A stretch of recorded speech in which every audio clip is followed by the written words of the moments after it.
So this is actually one of the original video topics that I ever wanted to do with this channel that I've always kind of avoided because I guess it's kind of one of the tougher ones to talk about, but yet it's always on the surface of my brain, and that is the loss of my mother.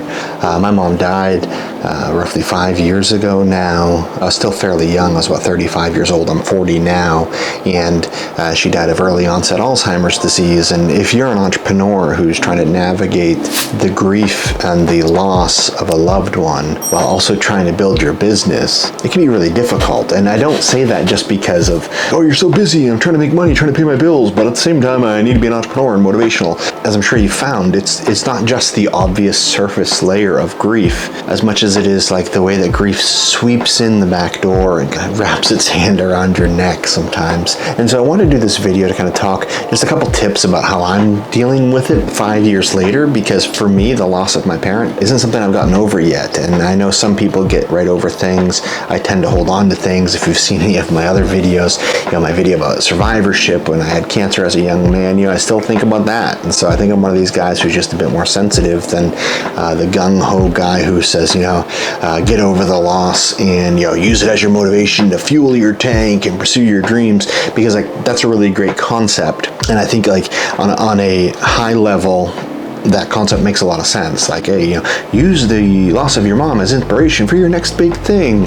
I get that way of thinking. I just don't relate to it, because for me, 5 years after, still feeling that weight of loss of someone that you love so dearly is still with me. It's like a weird little guest, and that wasn't ever invited into my home.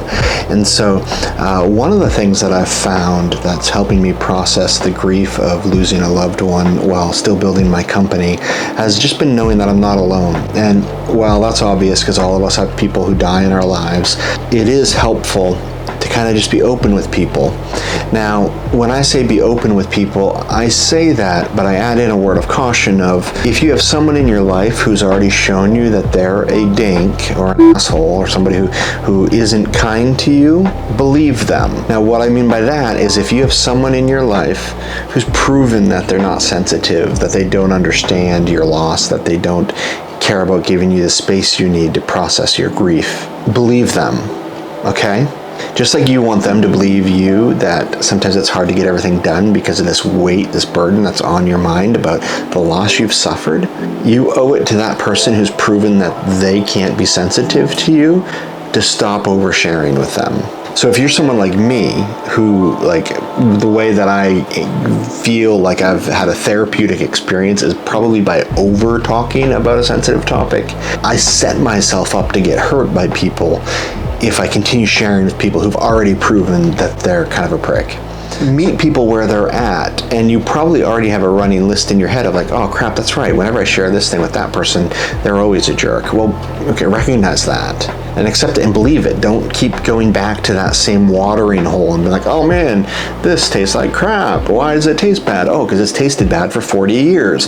If you have that in your life or in your business or in your company, employees that have proven that, or friends or coworkers, just accept it. Now, I'm not saying those people are bad people. I'm just saying that you need to meet them where they're at and stop setting yourself up for not only feeling the grief you carry, but now feeling the insult and the hurt of someone who wasn't willing to empathize with you or unable to empathize with you in a way that you find helpful. Now, the second thing that I have found helpful is having a therapist. Now, I talk with my therapist every single week about a number of issues, but having somebody who is unrelated and only invested in me and my mental health has been really helpful to kind of bounce ideas off of and just process and sometimes talk about it. And I randomly felt this grief, this wave of grief come over me. And so I highly encourage you to find a therapist, or at least reach out to some of the free apps out there. There are a lot of them that offer some free counseling or free listening. The third thing that I've found that's been helpful for processing grief while I'm being an entrepreneur, recognizing that my truck may have 4 gears, but right now 3 of them are working and one of them is kind of jammed. And so what I mean by that is purposefully at the beginning of the loss of my mom, I purposefully didn't try to overbook myself and keep myself so busy that I can't think about the loss. For me, that wasn't helpful. I tried that. That wasn't helpful, right? I can't fake it when I'm sad. Now, some people can. I can't. So what I have found for me is on days when I'm feeling really great, man, I hammer it. I go real hard that day, right? But on days when I'm really feeling the loss, I accept it. And I accept that feeling of loss, that hurt, that pain. I recognize that gap in my life that's been left behind. And I don't try to avoid it. I just say, man, today's a day I'm really missing my mother. And if she were with me today, here's probably what I would tell her. Thank you for making me laugh so much when you were here. Thank you for never making me wonder if you loved me. Thank you for setting such a great example of a kind and empathetic human being. You see, for me, sometimes just reflecting on those lessons that my mom taught me helps me process the grieving. But if I'm like, oh, I can't be grieving today because I'm so busy, I got 8 million things to go on, it's like I'm pounding those things down, and it comes out in other ways. Either I get irritated or angry, or I just feel the weight of now depression on top of my grief. Don't just try to avoid things or hustle harder to get over your loss. We're meant to feel grief, and people who don't feel grief either get sick or they feel grief later. Part of survivorship is surviving with that thing that you've either survived or are surviving. And in this case, you may be surviving some grief. Know that you're not alone, and if you want to talk about it, hey, feel free to comment in the comment section below. Slowly, day by day, think about the things you want to do in the future. And if that's too hard, then embrace the feeling that you have today. And if you find that you're feeling suicidal or something like that, then please, please, please reach out to a professional. The National Suicide Support Line, that's anonymous, that I'll also link to below in the description. But there's no reason to carry the burden alone. There are people out there that will help you, that want to help you. My last tip is, keep a journal. Write things down. If you're feeling waves of grief, man, write about it. Write it down. Even if all you do is write it down, tear it out, and rip it up and burn it. Just get it out, let it come out, because those feelings are meant to feel. Just like when you're winning at your business and growing your business by leaps and bounds, and you feel that passion and that success, and you want to tell everybody about how great your business is going and how proud you are because you built this thing out of nothing. Those feelings you want to feel, well, grief, unfortunately, is just as real. Right, so there's no avoiding it. There's no pushing it down and just working harder. Not at least if you want to be a healthy person.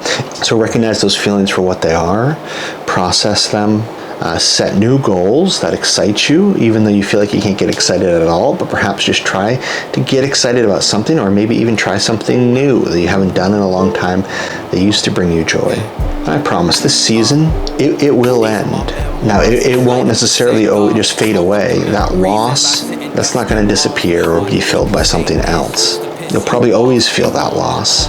But the burn, the weight, that will dissipate, and you'll learn to walk in life with certain areas of baggage, of grief, that no longer hold you back, but just help you become a more sensitive and empathetic person to others.